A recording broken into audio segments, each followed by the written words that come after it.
What's on, ladies and gentlemen? My name's Ross, I like games, and today we need to take a little bit of a look at a couple of new babies. There's new babies to talk about. Babies! I have two babies at home. They're kind of cute, kind of annoying. They're babies. More cute than annoying. And we've got two babies to talk about in this video. So why don't we have a little bit of a look at the one that's just been revealed, and, you know, I like playing green, so I'm blindly going to go for the green first. It's Pickmon over in Japan, but I'm fairly sure this is Yokomon, a Digimon that we have, of course, seen before. Now, our translations here come from the lovely folks over at Ensan Gaming / the lovely folks over at DigimonCard.dev, my two favourite places to go research a bit of the old Digimon TCG. And what we've got here is one inheritable skill. It's a level 2, obviously we do. On your turn, when this card is trashed from your evolution cards because of a digi-burst effect, choose one of your Digimon and give it an extra 2,000 power for the turn. Yes! Absolutely yes. This is awesome. Because the fact of the matter is, right, Digi-burst is something which is a thing right now. And green do it a lot. Now, there was an interesting conversation that started the other day about the whole Digi-burst thing, and people discussing over on, you know, in the comments to one of the videos I posted, as to whether green is a Digi-burst deck or not. And the answer essentially is, it depends how you define a Digi-burst deck. Because if you look at level 6s, two level 6s that see a bunch of play at the moment over in Japan are Nidogmon and the Hercules Kabuterimon that came around in the starter deck. So clearly those are both two Digi-burst Digimon, so you can easily look at them and go, well, look, you're playing two level 6s with super powerful Digi-burst skills that rely on Digi-burst. It is a Digi-burst deck. Or you could look at those decks and go, yeah, but it's only really the level 6s that use Digi-burst. We tend to do the evolve up as fast as you can trick, rather than focusing on using Digi-burst on smaller Digimon like Lilamon, for instance, which, as some people have pointed out, doesn't see a huge amount of play in Japan. Although, as always, just because she doesn't see play now, doesn't mean that's not going to change when this set comes out with extra Digi-burst tricks, etc. But the point is, one way or another, green is seeing a bunch of Digi-burst cards. And when you're Digi-bursting, you are getting rid of the Digimon cards in your Digivolution sources, so you're losing any inheritable skills they might have. So, generally speaking, up to now, if you're really relying on Digi-burst, the way to go was Digivolve up as fast as you possibly can, so that you can get up to those Digi-burst skills more easily.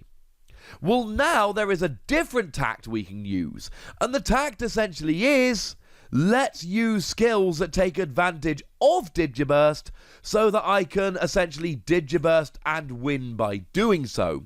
Rather than just Digivolving up nice and fast, I can Digivolve up using a bunch of skills which are going to work with Digi-burst. Now, the discussion came around the other day when we were talking about the new Powermon, because the new Powermon lets you, when it's deleted, put a Powermon from your trash to the bottom of your green Digimon's Digivolution cards, which essentially means you've got more Digivolution cards, which means you can activate Digi-burst more often, given that Digi-burst is a skill that activates when you trash a certain number of Digivolution cards. Well, there's a lot more tricks coming around here. I mean, we saw Weedmon the other day.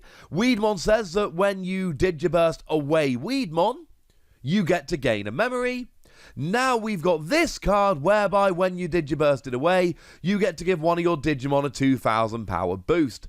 Now, in terms of giving the boost, giving the extra power, it's fine. But bearing in mind, right, we've seen a million tamers, no, Digi-Eggs over the time this game's been going that will give a little bit of a boost to one of your Digimon. That's kind of what the majority of these things do. So let's not get too over the top excited here, but it is something to really bear in mind, because if you're playing a Digi-burst deck, then all of a sudden you're essentially getting extra power when all you're really doing here is just giving yourself a little bit of Digi-burst, which you were going to do anyway, and now you've got that extra power. This is very, very much on my radar here, as something that we need to be having a think about. And maybe we're just going to keep playing Digi-burst in the same way we always have. Maybe it's going to be evolving up into things like Hercules Kabutorimon as fast as you can, and then going from there. Or maybe we are going to be playing stuff like Palmon, like this, to really take advantage of Digi-burst in the best way possible. For anyone that's wondering, are there any more green Digimon, Digitama, which can give you a 2,000 power boost? The answer is yes.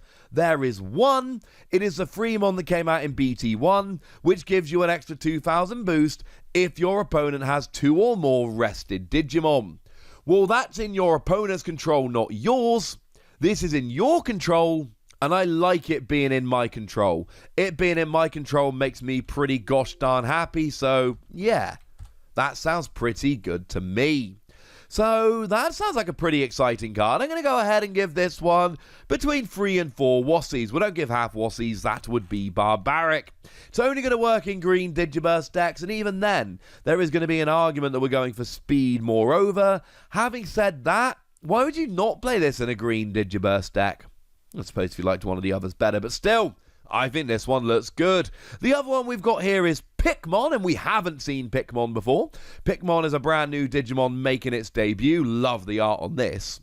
And again, we got a yellow Digitama, 1 inheritable skill. If you have 3 or more Digimon, then one of your opponent's Digimon loses 1,000 power for the turn. And this is one of these where it's really hard to actually sit down and analyze this card, and this is the case of a lot of Digitama, incidentally, where it really depends both on your deck construction but also your play style. Because you see, there are going to be plenty of people who are going to, even playing a yellow deck, just not going to have 3 Digimon out all that often.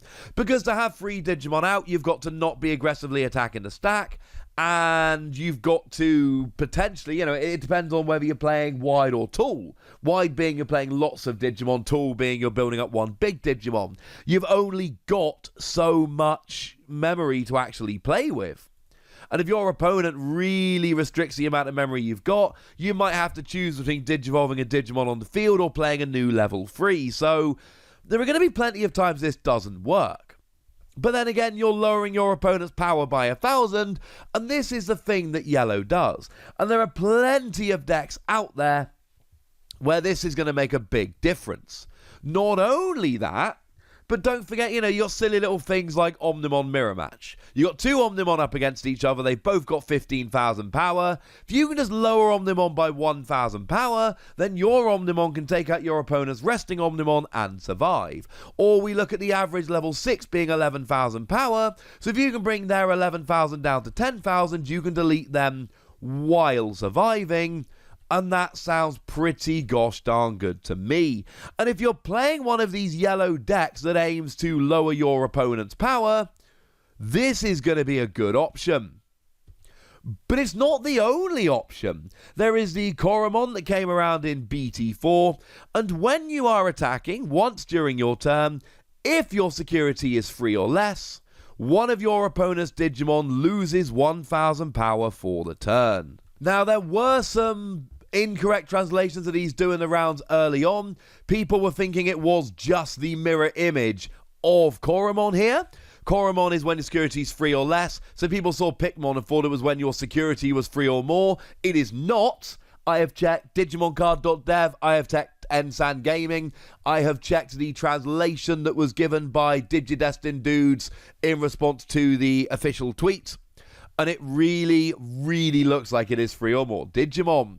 So, there are 2 different ways to lower your opponent's power by 1,000. Koromon is really good, but again, it's kind of out of your control, because your opponent's taken out your security. So your opponent can potentially turn this off by waiting and then taking out lots of security in one go. Or you could potentially just take one big attack that means that Koromon never actually works, which would be sad. But I tell you what, they're both pretty good options. It depends how you're playing the game. If you go down early but then make a comeback, if that's the kind of deck you're playing, clearly Koromon is a better option. if you are going to be playing lots of Digimon out onto the field nice and quickly, this seems like a good option. I weirdly actually kind of like Koromon in a Rookie Rush deck, if, of course, you are playing yellow rookies, because if you're, say, in a mirror match, your opponent's going to be playing like 1,000 power Gabumon here, so, and you're going to have lots of Digimon out, you're playing Rookie Rush, that's kind of the point of it, you're hopefully going to be able to swarm a little bit here. Not guaranteed, you might lose them too quickly, but you might be able to have them out, and then you take out your opponent's Gabumon. Or maybe you never get free Digimon out, maybe it doesn't work, I don't know. Plus, of course, Uppermon's really good in that deck to draw cards, so, I don't know. It's something that came across me mind when I was thinking about it. I might test it out. Sounds like fun. Either way, this one is a really awkward one for me to score, so I'm just, I don't know, free Wassies, maybe. It seems alright, I'll be honest with you. It seems alright. But I'm not entirely sure how much play it's going to see. It really depends how swarmy your yellow deck is. But I'd like to know what you think about both of these Digimon, so let me know in the comment section. Go nuts, be nice. And then make sure you like this video, subscribe to this channel, follow me on Twitter at @TheWassy. That's where we go talking about Digimon and a whole bunch of other card games. And please do consider checking out patreon.com/PTCGradio, where you can support the channel, get some bonus podcasts, all kinds of fun things. But by far the most important thing, as always, look after yourselves till next time, would ya? Thank you very much for watching. My name's Ross, and you've been watching Wassy Plays.